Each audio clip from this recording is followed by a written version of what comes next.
vous propose pour commencer ce temps de partage autour de la parole de lire justement. La parole est dans Exode 20, les versets 1 à 17, les 10 commandements que Dieu a donnés à Moïse sur le mont Sinaï. Alors Dieu prononça toutes ces paroles en disant : « Je suis l'Éternel ton Dieu, qui t'ai fait sortir du pays d'Égypte, de la maison de servitude. Tu n'auras pas d'autre Dieu devant ma face. Tu ne te feras point d'image taillée, ni de représentation quelconque des choses qui sont en bas dans les cieux, en haut dans les cieux, qui sont en bas sur la terre et qui sont dans les eaux plus bas que la terre. Tu ne te prosterneras point devant elles et tu ne les serviras point. Car moi, l'Éternel ton Dieu, je suis un Dieu jaloux, qui punit l'iniquité des pères sur les enfants jusqu'à la 3e et la 4e génération de ceux qui me haïssent et qui fait miséricorde jusqu'en 1000 générations à ceux qui m'aiment et qui gardent mes commandements. Tu ne prendras point le nom de l'Éternel ton Dieu en vain, car l'Éternel ne laissera point impuni celui qui prendra son nom en vain. Souviens-toi du jour du repos pour le sanctifier. Tu travailleras 6 jours et tu feras tout ton ouvrage, mais le 7e jour est le jour du repos de l'Éternel ton Dieu. Tu ne feras aucun ouvrage, ni toi, ni ton fils, ni ta fille, ni ton serviteur, ni ta servante, ni ton bétail, ni l'étranger qui est dans tes portes. Car en 6 jours, l'Éternel a fait les cieux, la terre et la mer, et tout ce qui est contenu, et il s'est reposé le 7e jour. C'est pourquoi l'Éternel a béni le jour du repos et l'a sanctifié. Honore ton père et ta mère, afin que tes jours se prolongent dans le pays que l'Éternel ton Dieu te donne. Tu ne tueras point. Tu ne déroberas point. Tu ne commettras point d'adultère. Tu ne porteras point de faux témoignages contre ton prochain. Tu ne convoiteras point la maison de ton prochain. Tu ne convoiteras point la femme de ton prochain, ni son serviteur, ni sa servante, ni son bœuf, ni son âne, ni aucune chose qui appartienne à ton prochain. » Alors ce matin, Olivier vous l'a annoncé tout à l'heure, on va poursuivre notre série consacrée aux 10 commandements. Et ce matin, on arrive au 3e commandement. Tu ne prendras pas le nom de l'Éternel, ton Dieu, en vain, car l'Éternel ne laissera pas impuni celui qui utilisera son nom à la légère. En fait, lorsque, dans la répartition des différents messages, j'ai vu que, finalement, moi, je tombais sur celui-là, j'étais un peu rassuré, je me suis dit, bon, ça va. Il est assez clair, c'est assez simple. Il suffit de dire, il ne faut pas dire de gros mots, et voilà. Et en plus, c'est un peu la représentation que je me faisais quand j'étais enfant. Ce qui n'est pas faux, justement. Ce qui n'est pas faux, mais voilà. Mais bien évidemment, on s'en doute, si c'était si simple, on aurait un peu raté beaucoup de choses. Parce que je vous propose ce matin de découvrir, d'approfondir ce commandement et de découvrir des choses, mais on en a déjà un peu touché du doigt en faisant ce temps de louange, mais qui sont magnifiques et qui amènent à voir la grandeur de Dieu. Parce que ce commandement, il fait partie des 3 premiers commandements que les commentateurs bibliques ont qualifiés de ceux qui illustrent la prééminence de Dieu sur le monde, la grandeur.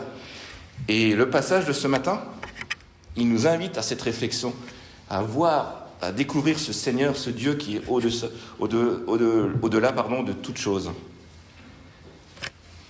Il y a 3 semaines, lorsqu'on a commencé le thème, Olivier, tu nous as parlé des commandements en disant que les commandements que Moïse a reçus sur le mont Sinaï pour le peuple d'Israël, ces commandements sont à la fois un guide éthique pour une conduite de vie, mais aussi un pédagogue. Ils nous montrent comment vivre en relation avec Dieu. Et ils s'inscrivent dans le plan pour notre salut. Et surtout, ils mettent en lumière le contraste entre la sainteté parfaite du Créateur et les limites de notre humanité. Et pour creuser cela, pour mieux comprendre cela, je vous propose un parcours en 3 étapes ce matin. Dans un premier temps, on va essayer de découvrir, d'une manière imparfaite bien sûr, mais de découvrir ce que signifie ce commandement. Depuis l'Ancienne Alliance, au moment où Moïse a reçu ce commandement jusqu'à nos jours, quel sens lui donne-t-on ? Ensuite, on fera un peu un bilan intermédiaire. Comment on vit? Comment le peuple qui a reçu ce commandement, le peuple d'Israël, mais comment plus largement l'humanité a appliqué, a mis en œuvre ce commandement? Et on voit aussi la réponse de Dieu. Et enfin, on verra comment ce commandement il nous conduit naturellement vers le Christ, le seul capable de nous rapprocher réellement de Dieu. On y va? Ok, let's go. Alors, que signifie vraiment « ne prends pas le nom de l'Éternel en vain » ? Et c'est là que je dis merci à Olivier, parce qu'on se rapproche dans l'idée exactement de ce qu'il a dit, mais on va commencer par le début. C'est quoi un nom ? C'est quoi un nom ? Si je vous pose la question, c'est tout frais, hein ? Olivier en a parlé il y a 2 minutes, 5 minutes. C'est quoi un nom ? En fait, un nom, c'est pas juste un mot. Un nom, c'est quelque chose qui déclenche des images, des émotions, des souvenirs. Un nom, ça emmène tout un univers avec nous. Peut-être que certains d'entre vous ont vu le film Le Prénom. J'entends, ça vous rappelle des choses. Dans cette comédie, il y a un couple qui attend un enfant, qui rencontre des amis et qui leur annonce le prénom qu'ils veulent donner à leur enfant. Je ne vous divulgacherai pas le prénom, mais en tout cas, le prénom, il suscite pour les invités, un certain nombre de réactions, mais vous ne pouvez pas savoir toutes les réactions qu'il y a. Alors ça provoque des scènes comiques, voire un peu de tragédie, mais en tout cas, le nom a déclenché quelque chose. Parce qu'un nom porte un univers et tout un certain nombre de notions avec lui. Et c'est pareil pour Dieu. Quand on prononce son nom, nous parlons de qui il est. Nous parlons de sa réputation. Nous parlons de son identité. En quelque sorte, nous nous assimilons à lui et à sa représentation, puisque nous, lorsqu'on parle de Dieu, on se revendique chrétien. Donc, lorsque nous prononçons le nom de Dieu, nous emmenons avec nous, si je peux me permettre l'expression, un certain nombre de notions et d'images qui sont assimilées à lui. Donner un nom à Dieu, c'est rendre sa présence visible. Mais c'est aussi prendre le risque de le réduire à nos idées, à nos clichés, à notre taille humaine, à notre cerveau. Lui qui est tellement plus grand que ça, on l'a chanté. Et lundi, pour ceux qui étaient là, au PEPS, on est revenu sur le commandement précédent. Tu ne feras pas d'image de représentation d'image de Dieu. Et avec les gens présents au PEPS, on a discuté. On a dit, mais c'est vrai, parce que notre Dieu, on ne peut pas le représenter. Il est tellement grand. Il est immense. Et c'est pareil. On ne peut pas faire d'image. On ne peut pas faire de nom non plus, finalement. Nous, on a la grâce d'être 2000 ans après Jésus-Christ et on peut mettre des noms. On peut dire Jésus-Christ, on peut dire Saint-Esprit. Le peuple, à l'époque, que pouvait-il dire ? Il pouvait prendre quelques aspects de ce diamant que représente Dieu. On l'a chanté tout à l'heure. Dieu a été nommé, et on le verra tout à l'heure, par un certain nombre de noms qui représentent, et qui donnent une représentation de lui, et non sa plénitude. Mais on y reviendra. C'est pour ça d'ailleurs que Dieu, lorsqu'il se présente au peuple, il dit qu'il est celui qui est. Vous pouvez voir dans Exode 3, chapitre 3, verset 14. Donc je disais, Dieu est un diamant avec de multiples facettes. Et si on n'utilise qu'une facette, on rate toutes les autres. Et ça nous pose une question tout de suite là. Quelle représentation avons-nous de Dieu ? Quelle facette regardons-nous ? Est-ce qu'on regarde toutes les facettes ? Ou est-ce qu'on n'en a que quelques-unes que nous regardons ? Comment, moi, comment toi, comment nommons-nous Dieu dans notre intimité ? Ou quelle image nous faisons-nous de Dieu ? Un Dieu dur ? Un Dieu exigeant ? Un Dieu lointain ? Ou juste un Dieu bon ? Ou un Dieu qui est juste là pour tenir compagnie ? Cette réponse, c'est à chacun de la donner dans son propre intérieur. Maintenant, j'aimerais aussi qu'on poursuive ce cheminement sur main. Qu'est-ce qu'on entend par ne prends pas le nom de l'Éternel en vain, par une représentation ou un petit, la représentation que se sont faites diverses traditions de cette image. Vous allez voir au fil du temps comment ce commandement a été compris dans différentes traditions. Alors les approches, elles varient, mais le sens de base reste le même. Je vais citer en premier lieu le judaïsme. Dans la tradition juive, le nom de Yahvé est tellement sacré qu'on ne le prononce pas.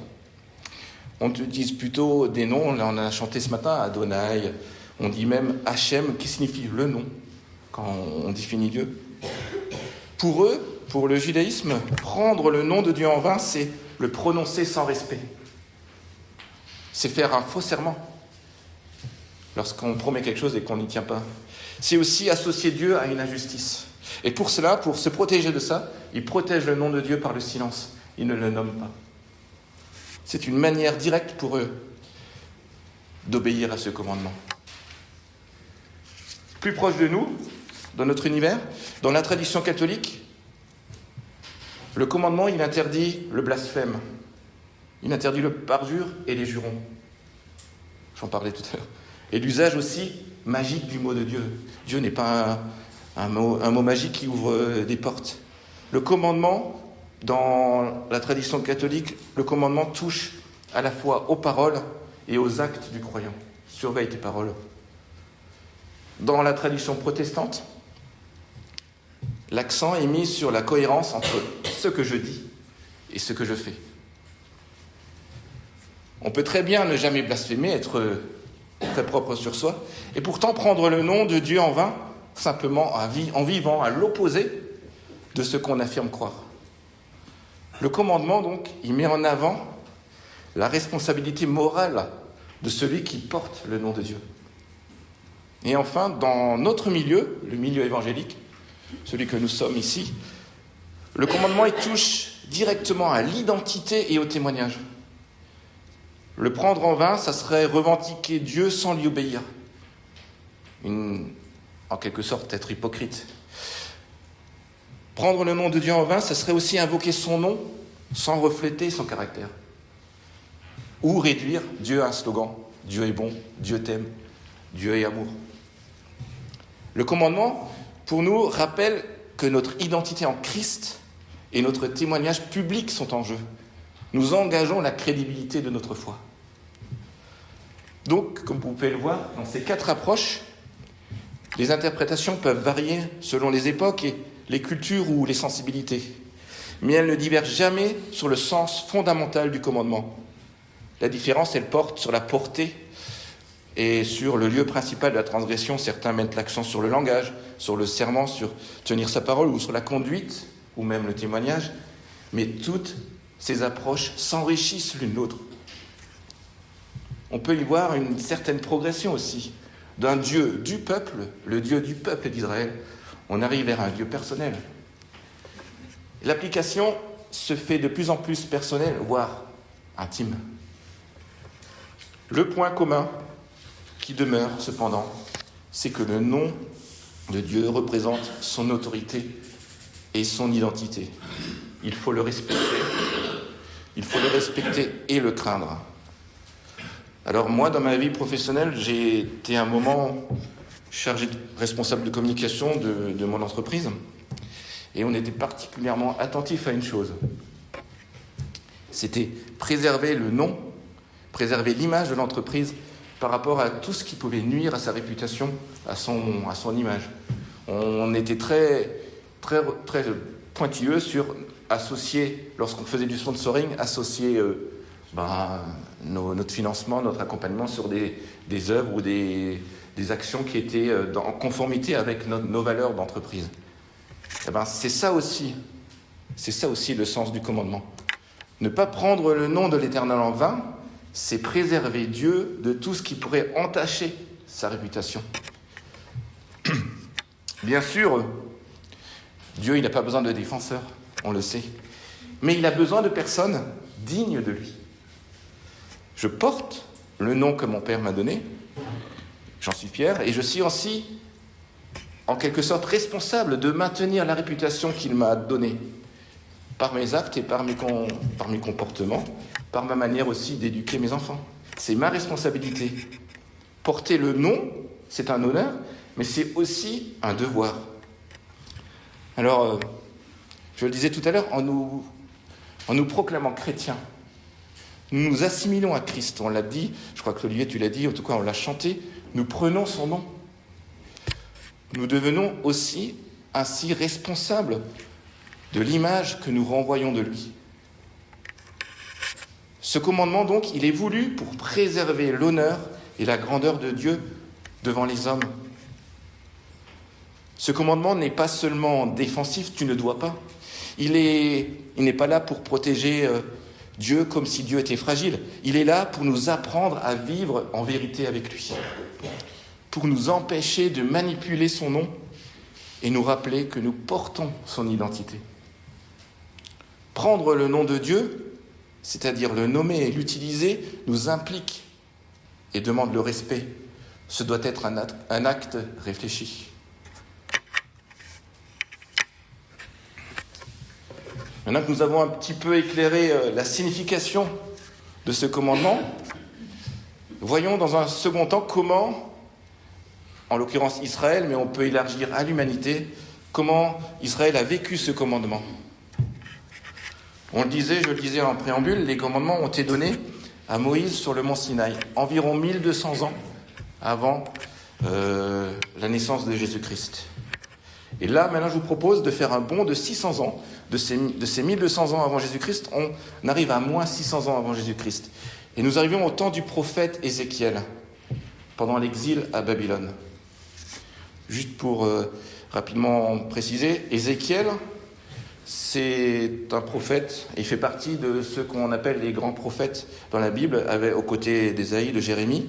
Et il a écrit un livre de prophétie, Ézéchiel, donc prophétie, il parle au nom de l'Éternel, durant une des périodes les plus traumatisantes qu'a vécu le peuple d'Israël, un exil à Babylone. Ils ont été déportés à des milliers, on peut dire, des milliers de kilomètres de chez eux, dans un pays qu'ils ne connaissaient pas.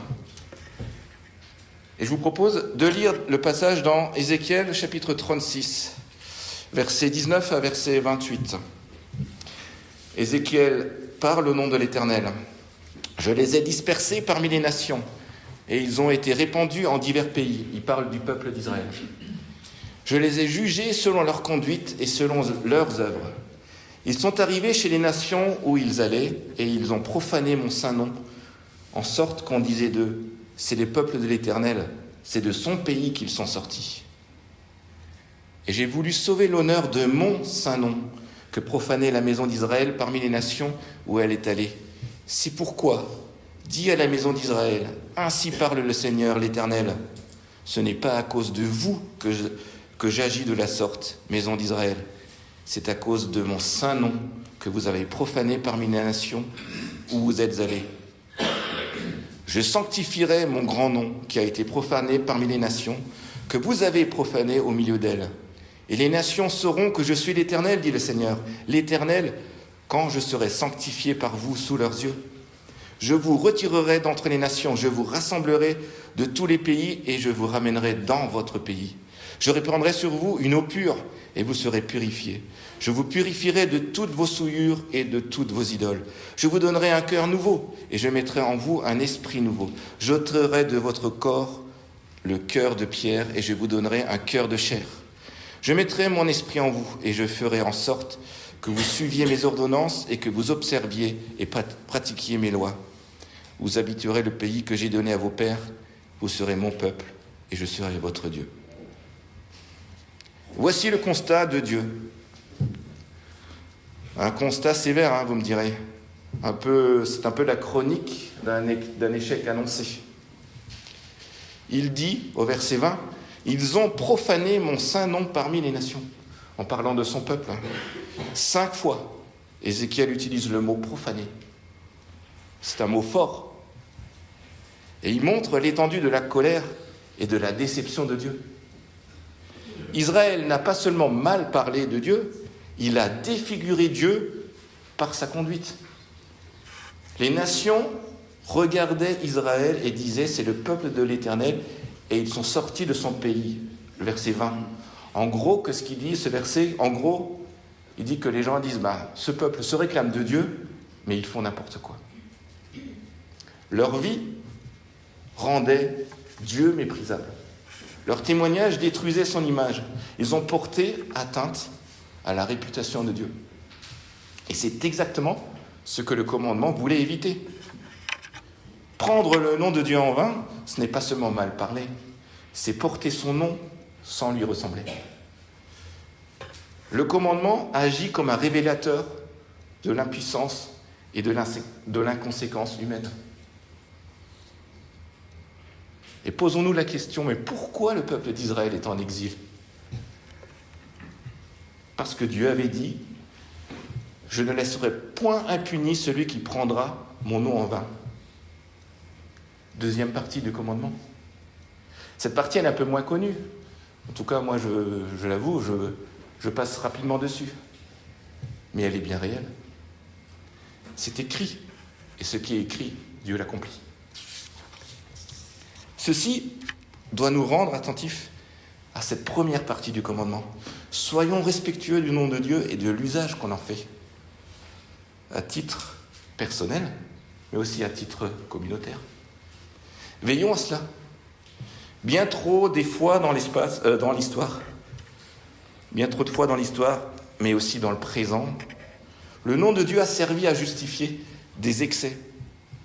On pourrait citer les croisades ou la colonisation, mais aussi des dérives sectaires, des abus en tout genre qui malheureusement ponctuent l'actualité. Le bilan de Dieu est sévère, mais il est juste. Le peuple a échoué, le témoignage collectif a échoué, l'homme a échoué à honorer Dieu par son comportement. Et cela m'interpelle, cela nous interpelle aujourd'hui. Quelle image renvoyons-nous de Dieu autour de nous?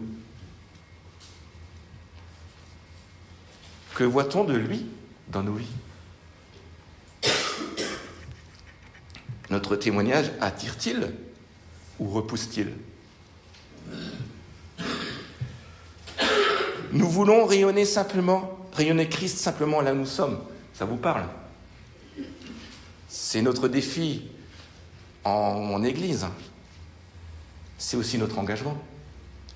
Veillons ensemble en communauté, mais aussi individuellement, à refléter en vérité ce que nous prônons en parole. Avec l'aide de Dieu, bien évidemment. Après ce constat un peu peut-être dur, mais juste et réaliste, je vous invite à venir maintenant à la troisième partie de mon message et voir comment le nom de Dieu est rétabli par l'œuvre de Christ.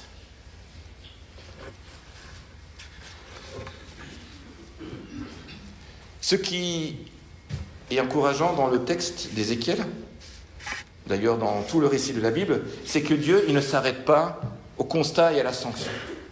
Il offre toujours la solution de réconciliation. Et le passage d'Ézéchiel est une magnifique prophétie permettant au peuple de l'époque de prendre espoir et d'attendre le Messie libérateur. C'est un texte qui préfigure Christ. La nature, on l'a dit, je le redis, elle est faible, voire vile. Si Dieu choisit de réhabiliter son nom, ce n'est pas pour les hommes, il le dit dans le verset 22, ce n'est pas à cause de vous que j'agis, mais c'est à cause de mon saint nom. Et ça, c'est le cœur du passage. Ensuite, il dit « Je sanctifierai mon grand nom ». Et c'est là que s'opère le renversement de la responsabilité de l'action. Je répète, « Je sanctifierai mon grand nom ». C'est là que s'opère le renversement de la responsabilité de l'action. Dans Exode, c'est à l'homme de respecter le nom de Dieu au travers du commandement. Dans Ézéchiel, Dieu dit « Vous avez échoué, je vais agir ». Dieu, il prend l'initiative. Il va restaurer son nom. Et comment le fait-il? Ézéchiel, il annonce 4 grandes promesses de la part de Dieu. Je vais les citer. On y reviendra tout de suite. Une eau pure, au verset 25. Un cœur nouveau, au verset 26. un esprit nouveau, au verset 26, et cette capacité enfin arrivée d'obéir, au verset 27. 600 ans après, et on refait un bond. Souvenez-vous, nous sommes partis de moins 1200, nous sommes arrivés à moins 600, et maintenant nous retrouvons à l'arrivée de Christ sur terre. 600 années après cette prophétie d'Ézéchiel, Jésus a réalisé cela en venant sur terre. En effet, le Nouveau Testament nous montre comment Jésus a réalisé chacun de ses commandements. L'accomplissement de Jésus, revenons sur les prophéties d'Ézéchiel. Ézéchiel annonce « Je répandrai sur vous une eau pure », verset 25. Jésus reprend cette idée en disant « Il faut naître d'eau et d'esprit ». Jean 3, verset 5. Je vous invite à vérifier dans vos Bibles, peut-être pas maintenant, mais en tout cas à la maison. Jésus, il montre que cette purification promise passe désormais par lui, la nouvelle naissance. Ézéchiel parle du cœur nouveau. Ézéchiel parle d'un cœur de chair. Et Paul explique que si quelqu'un est en Christ, il est une nouvelle créature. Autrement dit, Jésus rend possible cette transformation intérieure. D'un cœur de pierre, dans Ézéchiel, on obtient un cœur de chair, malléable, transformable par Jésus-Christ. La troisième promesse, c'est un esprit nouveau. Ézéchiel annonce « Je mettrai mon esprit en vous ». Et Jésus confirme cette promesse lorsqu'à ses disciples, il leur promet le consolateur dans Jean 14. L'esprit devient alors le don que Jésus fait à ceux qui croient en lui. Nous allons bientôt le fêter à la Pentecôte, mais c'est vraiment, et nous verrons nous voyons aussi dans Acte 2, comment son esprit s'est répandu en lui. Cet esprit-là rend la dernière promesse possible, cette capacité d'obéir. Ézéchiel, il dit « Je ferai en sorte que vous suiviez mes ordonnances ». Et Paul y précise que l'esprit produit en nous ce que la loi exige. L'esprit nous permet de produire ce que la loi demande. C'est pourquoi il encourage « Marchez selon l'esprit et vous n'accomplirez pas les désirs de la chair ». Galates 5, verset 16. Ainsi, l'obéissance n'est plus un effort humain, mais c'est le fruit de l'esprit. Jésus est venu sortir les hommes de l'impasse dans laquelle ils étaient. Leur impuissance à se sauver est manifeste. Tant que le péché est là, l'homme, il se débat dedans. Jésus est venu accomplir la loi. Il a annoncé à ses disciples, on l'a vu lorsqu'on parlait, dans le précédent cycle, en parlant du serment sur la montagne. Et Jésus est le seul à avoir vécu, réalisé parfaitement les commandements. Si je peux me permettre l'expression, il a coché toutes les cases. Par sa vie, il a restauré le nom du Père et révélé qui est vraiment Dieu. Et grâce à sa mort, sa résurrection et ses enseignements, il nous permet d'avoir une relation nouvelle avec Dieu. Nous sommes à nouveau son peuple, comme le mentionne Ézéchiel. Nous sommes pardonnés et accueillis par Dieu. Le salut ne vient pas de nous, il vient entièrement de lui. Et cela doit nous inciter à cette reconnaissance par la sanctification de son nom. Pour conclure, je voudrais qu'on garde en mémoire 5 mots. Que ton nom soit sanctifié. Lorsque Dieu a donné les commandements à son peuple, on le disait tout à l'heure, il a révélé aux Israélites le niveau d'exigence morale et spirituelle que demande sa sainteté.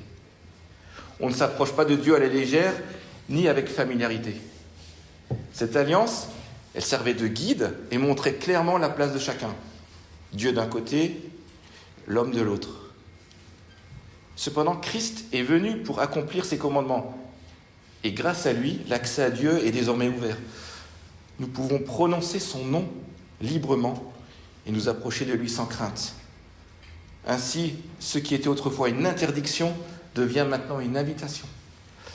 Le Dieu du peuple devient mon Dieu personnel. Celui qu'on ne pouvait pas nommer devient celui que je peux connaître intimement et appelé par son nom, mon Sauveur Jésus-Christ. Par Jésus, nous passons d'une obéissance stricte à une relation de reconnaissance et d'adoration profonde avec notre Créateur et Sauveur. Pour rendre cela possible, Dieu ne commence pas à changer ce qui se voit, nos paroles. Il commence par transformer nos cœurs. Quand le cœur est renouvelé, le nom de Dieu est sanctifié et l'obéissance devient possible. Jésus n'abolit pas le commandement, il l'approfondit et il nous laisse son enseignement. Il nous appelle à être ses témoins, ses disciples. Dans la prière du Notre Père, il nous invite à désirer que notre vie honore Dieu, que ton nom soit sanctifié. C'est une demande forte que nous prenons à notre profit lorsque nous prions. Que ton nom soit sanctifié. Père, que ma vie te rende visible, que mes paroles, que mes choix et mes attitudes te glorifient, que ton nom soit respecté à travers moi. C'est un appel à vivre pour Dieu, à refléter son caractère et à porter son nom avec vérité. Chaque fois que vous lirez ce commandement, souvenez-vous qu'il ne concerne pas seulement notre manière d'être, de parler, mais qu'il nous appelle surtout à refléter fidèlement notre appartenance au Christ, que notre comportement honore le nom de notre Sauveur. Autrement dit, que ton nom soit sanctifié. Je vous invite, si vous le voulez, à prier ensemble de notre Père. Notre Père, qui es aux cieux, que ton nom soit sanctifié, que ton règne vienne, que ta volonté soit faite sur la terre comme au ciel. Donne-nous aujourd'hui notre pain quotidien. Pardonne-nous nos offenses, comme nous aussi nous pardonnons à ceux qui nous ont offensés. Ne nous induis pas en tentation, mais délivre-nous du malin. Car c'est à toi qu'appartiennent dans tous les siècles le règne, la puissance et la gloire. Amen.